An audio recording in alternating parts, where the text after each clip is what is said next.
Bonjour, alors voilà, nous nous retrouvons pour le commentaire de cette journée du 20 mars, de la matinale du 20 mars 2015.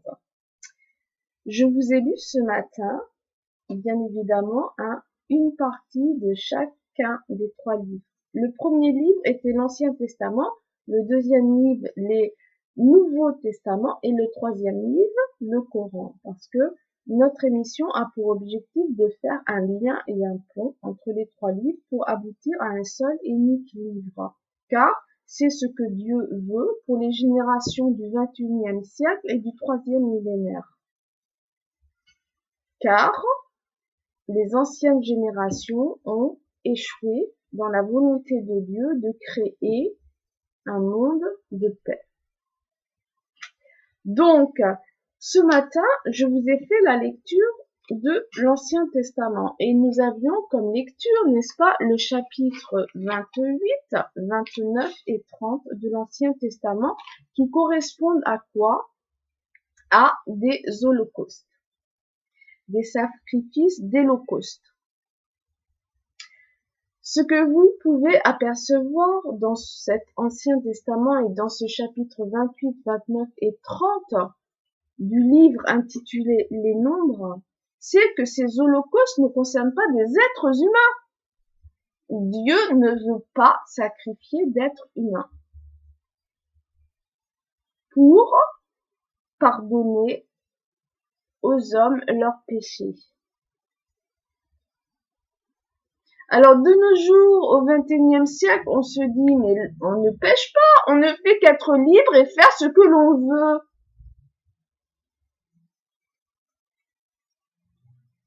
De nos jours, les hommes veulent nous faire croire que les hommes ont arrêté de pécher, ou plutôt ont le droit de pécher tant qu'ils veulent, sans être ensuite, sans subir les conséquences de leur péché. Eh bien, ce n'est pas vrai. On subit toujours les conséquences de nos péchés, un jour ou l'autre. Mais lorsqu'on les subit de plein fouet, on devient soit fou, soit on se tourne vers Dieu pour demander que Dieu nous pardonne nos péchés,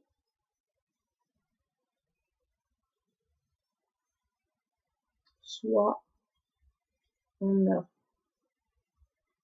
Car on ne peut pas vivre avec le poids des péchés sur nos épaules toute une vie. C'est le sens de Jésus et de son sacrifice. Jésus s'est sacrifié pour les péchés du monde, mais cependant, chaque homme doit subir les conséquences de leurs péchés, et il y a certains péchés que seul Jésus, seul Dieu, et même Dieu ne peut pas pardonner. Il y a les péchés mineurs, il y a les péchés majeurs. Les péchés mineurs, les hommes peuvent apprendre à les gérer. Mais les péchés majeurs, c'est différent. Cela demande beaucoup de force. Si Dieu a choisi Salomon pour construire son temple et la maison de Dieu et de son fils, et qu'il n'a pas choisi David, c'est parce qu'il avait une raison. Parce que Salomon n'avait pas de sang sur les mains. Dieu ne peut pas choisir des hommes qui ont du sang sur les mains pour construire sa maison et son temple.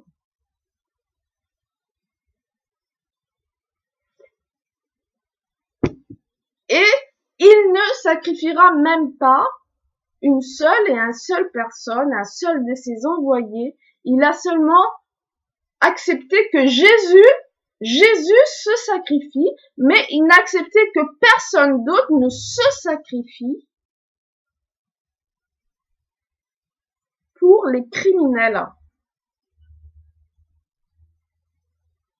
Aucun être, aucune de ces créatures ne peut se sacrifier pour les criminels, sauf Jésus.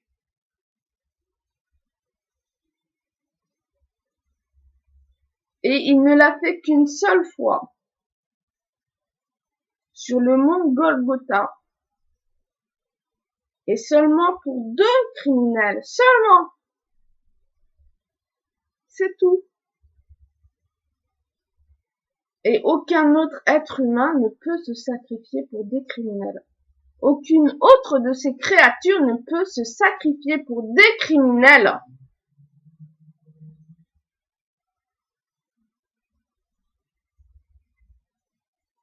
C'est le sens de l'évangile du Nouveau Testament. C'est ce que Dieu voulait dire aux hommes.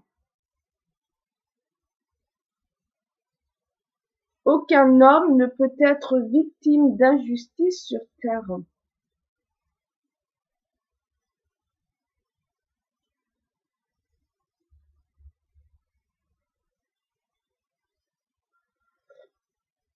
Maintenant, ce matin, les lectures de 3 livres saints, parce que Dieu m'a demandé dans le désert, n'est-ce pas, de protéger ces 3 livres saints dans un nouveau tabernacle, l'arche d'alliance d'or. Et personne d'autre cette fois, parce que je l'ai bien vu, hein. Non, je suis désolée, Dieu ne peut pas choisir quelqu'un qui a du sang sur les mains, même s'il est innocent de son crime. Dieu a choisi Salomon, il n'a pas choisi David. Pour construire sa maison et son temple.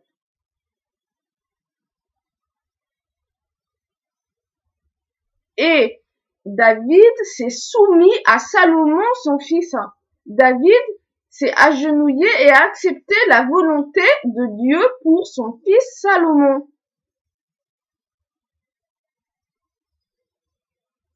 Seul Salomon pouvait construire son temple et sa maison, la maison de Dieu et de son fils vivant sur terre. Dieu ne choisit pas des criminels qui ont du sang sur les mains pour construire sa maison et son temple. Et il chasse les criminels ou les criminels se soumettent à Salomon.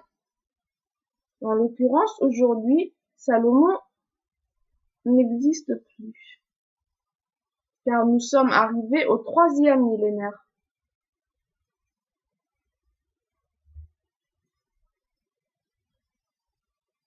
Et ce 3e millénaire, maintenant, appartient à la branche, la dernière branche, à qui on donne une nouvelle chance pour sauver l'humanité, c'est-à-dire la branche féminine.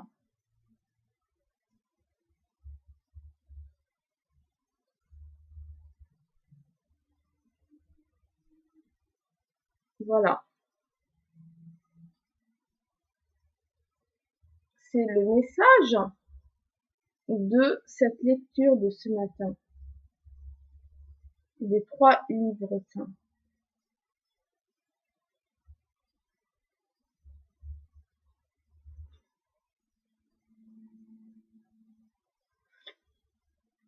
Alors, ce que je dis est très important.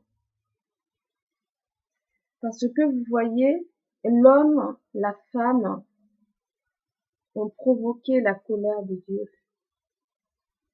Car, dans le XXe siècle, ils se sont détournés de lui. Et de nos jours, les jeunes générations, et je demande aux vieilles générations d'arrêter de détourner les jeunes générations de Dieu. Parce qu'ils n'ont pas le droit de faire ça. Le XXe siècle a été une catastrophe sur le plan de l'humanité. Et ils n'ont pas droit d'imposer ça aux jeunes générations. Ils n'ont pas réussi à protéger l'homme, la femme, les enfants.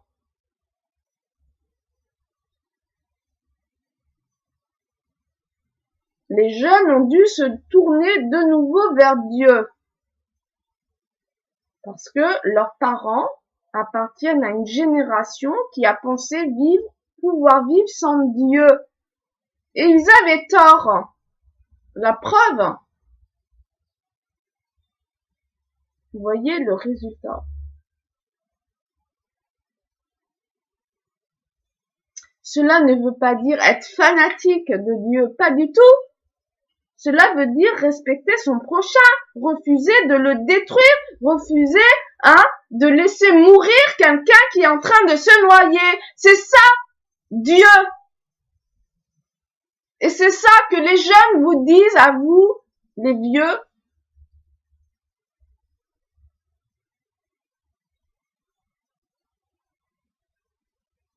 Vous avez voulu nous détourner de Dieu, nous faire commettre des actes immoraux, des actes adultères.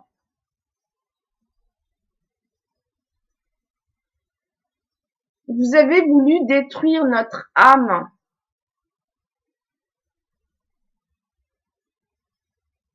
Alors que nous appartenons à Dieu, car nous sommes ses enfants avant d'être vos enfants.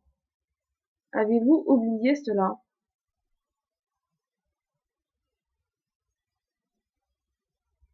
Cela ne nous empêche pas de faire la fête, ensemble, d'aimer les musiques modernes, les habits modernes, mais nous ne pouvons adhérer à votre immoralité, à votre cruauté, à vos mensonges, à vos conspirations et à vos complots contre nous, les générations futures.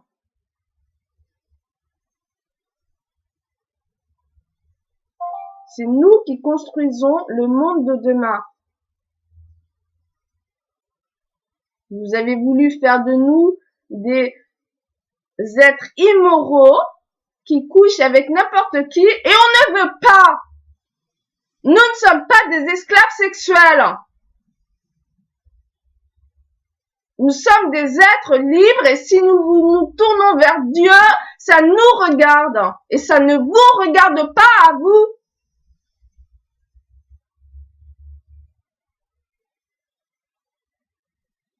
Et vous n'avez pas le droit de nous détourner du droit chemin.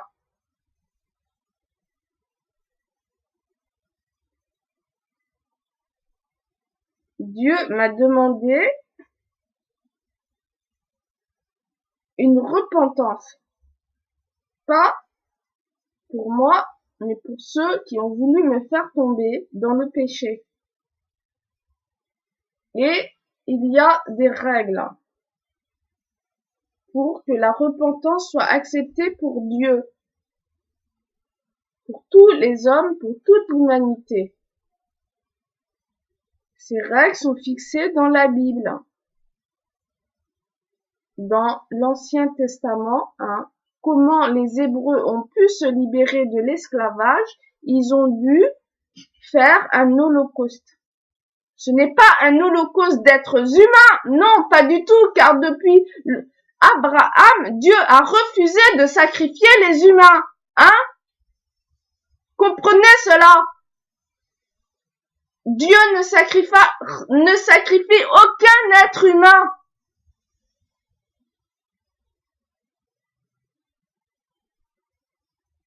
L'Holocauste, qui est désigné dans l'Ancien Testament, constitue un holocauste de nourriture pour pouvoir nourrir le peuple qui est dans le désert et qui n'a plus rien à manger.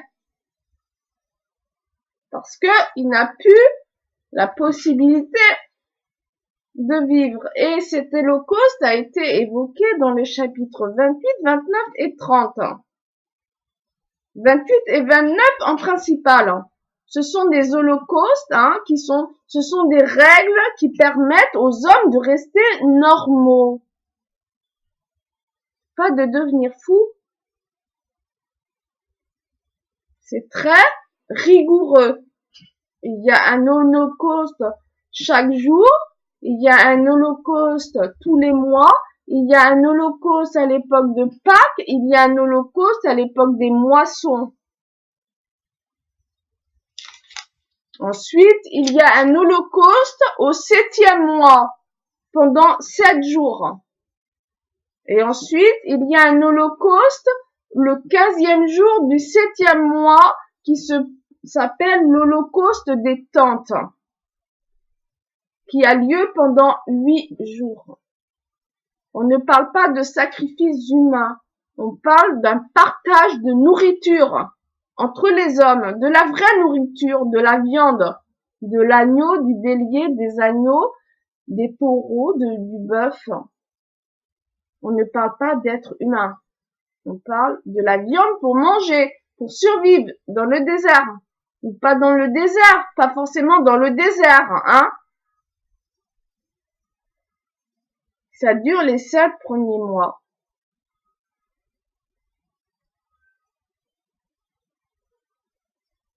C'est pour pouvoir faire vivre tous ces gens-là qui ont été entraînés dans le désert. C'est le chapitre 28 et 29 du livre des Nombres de l'Ancien Testament. Pour que Dieu pardonne les péchés de ceux qui ont voulu nous entraîner dans le péché. Car c'est Dieu qui décide, le Dieu de l'univers, le Dieu des univers qui décide du destin des hommes, de chaque homme sur terre. Et si on ne se soumet pas à Dieu, on tombe dans l'enfer. C'est à Dieu qu'on doit demander l'aide, ce n'est pas à d'autres.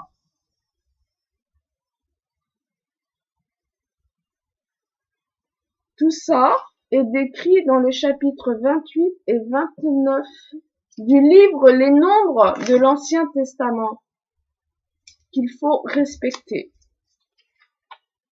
pour que Dieu pardonne au peuple. Ensuite, il y a ce chapitre 30 qui est important, le 3e chapitre. Ce 3e chapitre constitue les vœux qu'un homme ou une femme fait à l'Éternel. C'est ce qu'on appelle les serments. Lorsqu'on prête serment sur la Bible, que ça soit un homme ou une femme, ce serment ne peut être violé sans encourir la colère divine.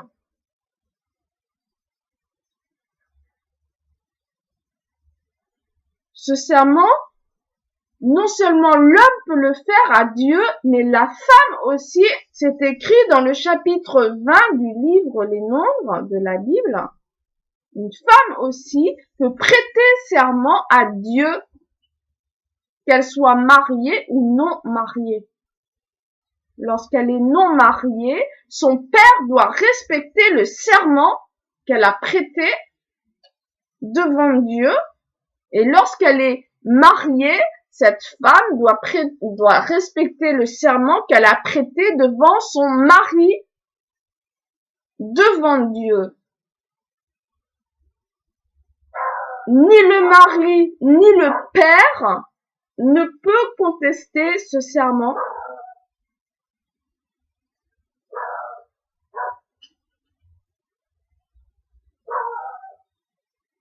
Qu'elle a fait devant Dieu si Dieu n'a pas voulu briser ce serment. C'est écrit dans le chapitre 30. C'est le premier livre saint de la lecture du 20 mars 2015. Le serment sur la Bible, le serment devant Dieu, ça a une valeur. que l'homme ne peut pas briser sans certaines règles précises. Parce que c'est Dieu qui décide tout. Si Dieu n'a pas accepté que ce serment soit brisé, c'est la volonté de Dieu qui sera respectée.